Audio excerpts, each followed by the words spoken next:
देखो मैं कुछ पंक्तियां आपको पढ़ के सुनाऊंगा, मैं आपके सामने बोलूंगा, बताइएगा आप कौन सा रस है। मैं महावीर हूं, पापड़ को तोड़ सकता हूं, और गुस्सा आ जाए तो कागज को मोड़ सकता हूं। मैं महावीर हूं, पापड़ को तोड़ सकता हूं, और गुस्सा आ जाए तो कागज को मोड़ सकता हूं। मैं महावीर हूं। ऐसी कविताएं जो उटपटांग होती है, जिनको पढ़ने से हमें हंसी आती है कि वारे महावीर, हास्य रस, हास्य रस। बोले वाह यार क्या महावीर है यार, वीरों का वीर महावीर। गुस्सा आएगा तो ही पापड़ टूटेगा इससे, वरना पापड़ भी नहीं टूटने वाला इससे, ताकत ही नहीं है। गुस्सा आता है जब ताकत डबल हो जाती है कि नहीं, तो गुस्सा आता ना तो इसके पास डबल ताकत आ जाती है, और ये पापड़ को तोड़ देता है, कागज को मोड़ देता है, वरना है ताकत ही नहीं, कागज तक नहीं मुड़े इसे। तो ऐसी कविताएं जिनको पढ़ने से, उटपटांग कविताएं जिनको पढ़ने से हंसी आती है, वहां पे हास्य रस होता है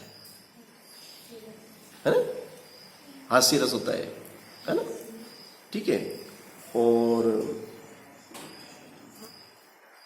तो रस के बारे में हम बात कर रहे थे कि रस कितने प्रकार के होते हैं, 9 प्रकार के होते हैं, है ना। 9 प्रकार के रस कौन कौन से होते हैं, नाम बताएंगे आप। श्रृंगार रस, है ना। अब श्रृंगार रस की इसने बात करी, देखो। अब श्रृंगार रस क्या होता है कि मैं कुछ पंक्तियां बोलूंगा, बताइएगा। श्रृंगार रस से रिलेटेड ही हो, है ना। श्रृंगार रस भी 2 प्रकार के होते हैं बेटा, एक संयोग श्रृंगार रस और एक वियोग श्रृंगार रस। श्रृंगार रस के 2 भेद होते हैं। संयोग श्रृंगार रस का मतलब है कि नायक नायिका का जब मिलन होता है तो वहां पे श्रृंगार रस होता है। अब नायक नायिका जब बिछड़ जाते हैं तो वहां पे वियोग श्रृंगार होता है ना। जैसे कि हम अगर इसको लें, जैसे राम जी और सीता जी, या हम ये कहें कि राधा और कृष्ण, है ना, राधा और कृष्ण को ले लेते हैं अपन। राधा कृष्ण का जब मिलन होगा तो वहां पे श्रृंगार रस होगा, और राधा कृष्ण का जब वियोग होगा तो वहां पे वियोग श्रृंगार होगा। श्रृंगार 2 प्रकार के होते हैं। अब श्रृंगार रस में संयोग वाला तो मुझे याद है, संयोग वाला उदाहरण मुझे याद है, मैं बताता हूं। बतरस लालच लाल की मुरलीधरी लुकाए, सोहो करे बहोनी हंसे, और देन कहे नटी जाए। यहां पर जो गोपियां हैं और उनके साथ जो राधा है, और राधा ने गोपियों के साथ मिलके कृष्ण जी की बांसुरी को छिपा दिया है। क्यों छिपा दिया है? क्योंकि वो बांसुरी को अपनी सोतन समझती है कि ये हमारी सोतन है, और ये कृष्ण जी के साथ रहती है, और जब ये कृष्ण जी के साथ रहती है तो ये हम पे ध्यान नहीं देते हैं, और ये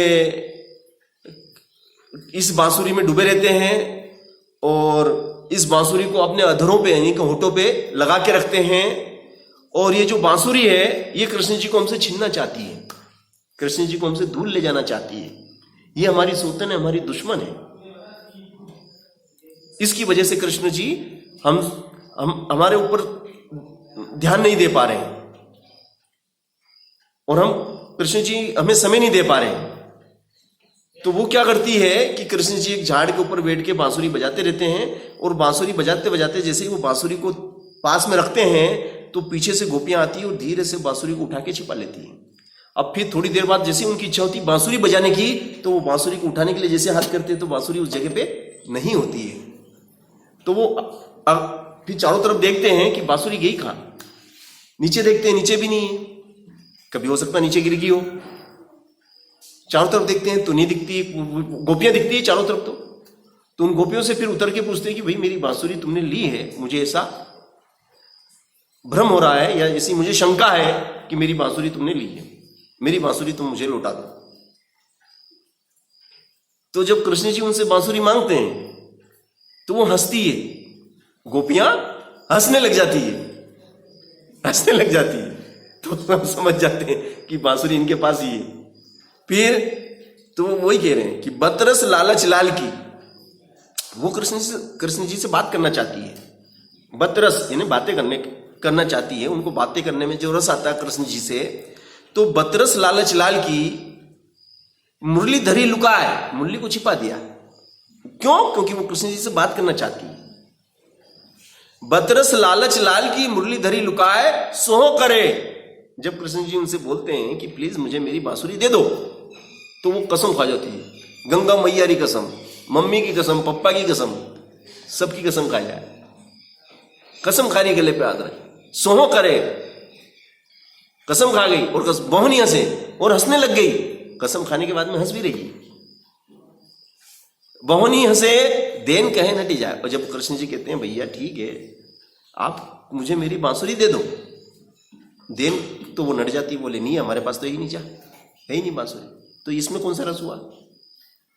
इसमें संयोग श्रृंगार रस है, संयोग श्रृंगार रस। क्योंकि यहाँ पे कृष्ण जी और गोपियां या राधा साथ में है, तो इसको कहते हैं संयोग श्रृंगार।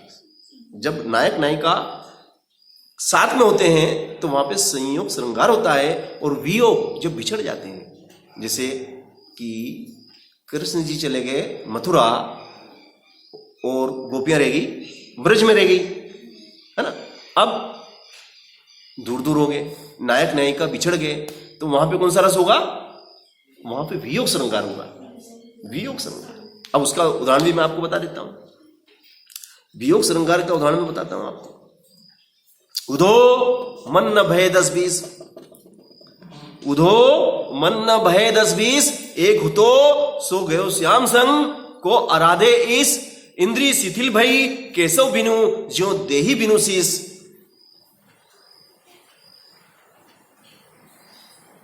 अब यहां पर गोपियों की स्थिति देखिए कैसी हुई। कृष्ण जी के चले जाने पर गोपियां बिना मन की होगी, मन ही नहीं उनके पास, मन नहीं है। मन जो था, सबके पास एक ही मन होता है, और वो एक मन किसके साथ चला गया है? कृष्ण जी के साथ चला गया। अब बिना मन की हो गई है गोपियां या राधा। उधो मन न भय 10-20, एक उतो सो गयो श्याम संग को आराधेस। अब हम बिना मन वाली हैं, और हमारा जो शरीर है, इंद्री शिथिल भई केशव बिनु ज्यो देही बिनु शीस। ये जो हमारी इंद्रियां हैं, इंद्रियां हमारी 5 होती है, और 5 इंद्रियां हमारी शिथिल हो गई है, सिकुड़ गई है। अब हमारा शरीर सिर्फ कंकाल मात्र रह गया है। हमारे शरीर में अब मांस भी नहीं है, क्योंकि हम खाना खाना भूल गए हैं। हमें भूख ही नहीं लगती है। भूख लगे तो खाना खाए। कृष्ण जी के वियोग में हमें भूख नहीं लगती है, हमें प्यास नहीं लगती है, हमें सुधि नहीं है, न सोने की सुध है।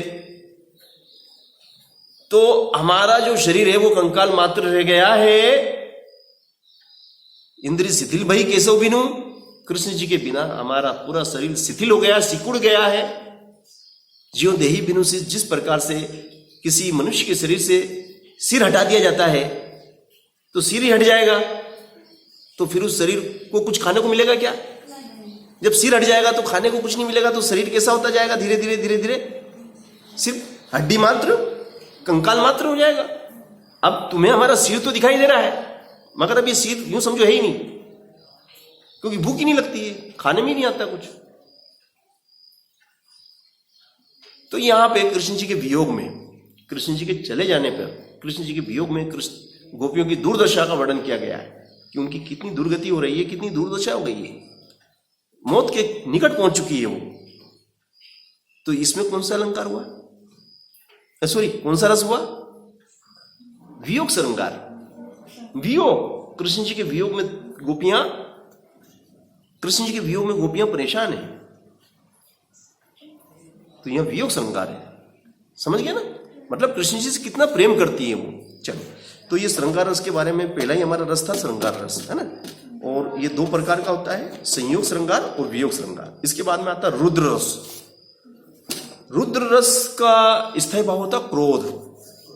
जब जैसे किसी को गुस्सा आता है ना, जब गुस्सा आता है, या ऐसी कोई कविता हम पढ़ते हैं जिसमें क्रोध का वर्णन होता है, या जब ऐसी कोई हम हरकत कर देते हैं, जैसे हमारे घर वालों को क्रोध आता है या हमारे गुरु जी को क्रोध आ जाता है, तो वहां पे कौन सा रस होता है?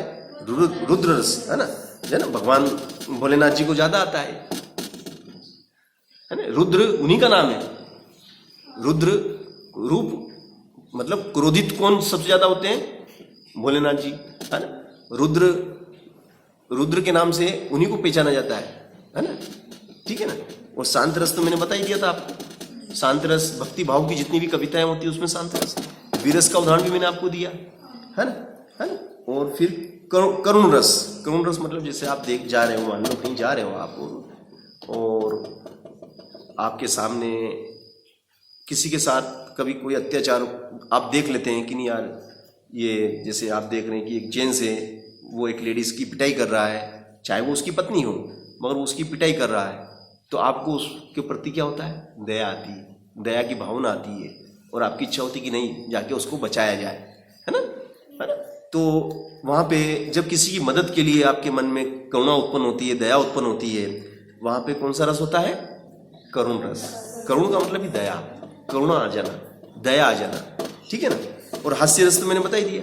और भयानक रस, भयानक, है ना। भयानक रस मतलब जैसे हम डरावनी पिक्चरें नहीं देखते हैं, पिक्चर देखते हैं, है ना, भूत की देखते हैं हम, चुड़ैल की पिक्चर देख रहे हैं, चुड़ैल आ गई, डाकिन आ गई, ने वो डाकिन आ गई, ने डाकिन के पांव दिखाते हैं तो उल्टे पांव हमें दिखते हैं, जैसे उसके पांव दिखाते हैं तो हम डर जाते हैं। ऐसा कहते हैं लोग, डाकिन के पांव उल्टे होते हैं, है ना। वो तो एक बार मैं भी देख रहा टीवी में, जैसे पिक्चर टीवी में देख रहा था पिक्चर, है ना, तो मैं डर गया रे, अरे बाप रे ये क्या। तो भय जहां पैदा होता है, जिस नाटक को या फिल्म को देखने पर या कविता को सुनने पर या पढ़ने पर हमारे अंदर भय आ जाता है, डर आ जाता है, डर हमारे अंदर, हमारे मस्तिष्क में उत्पन्न होने लगता है, वहां पे भयानक रस होता है। वहां कौन सा रस होता है? भयानक रस। और विभत्स रस का मतलब होता है घृणा, नहीं सॉरी, विभत्स रस का मतलब क्या है? घृणा। विभत्स रस का मतलब होता है घृणा। जैसे आप कहीं जा रहे हैं, आप जा रहे हैं और रास्ते में आपको एक कुत्ता मरा हुआ दिखा, है ना, और जैसे उस कुत्ते को आपने उसकी तरफ गलती से जैसी नजर चली गई कि बदबू आई तो नजर गई। अब नजर गई तो आपने देखा कि कौवा उसको खा रहा है, कौवा खा रहा है या गिद्ध उसको खा रहा है ना, नोच के उसकी चोंच से उसको मांस निकाल के खा रहा है। तो जैसे आपने उसको देखा कि उसका मांस खाते हुए देखा, आपको घृणा हो गई। आपको वहां पे आपके मन में कैसे घृणा जैसे विचार है ना।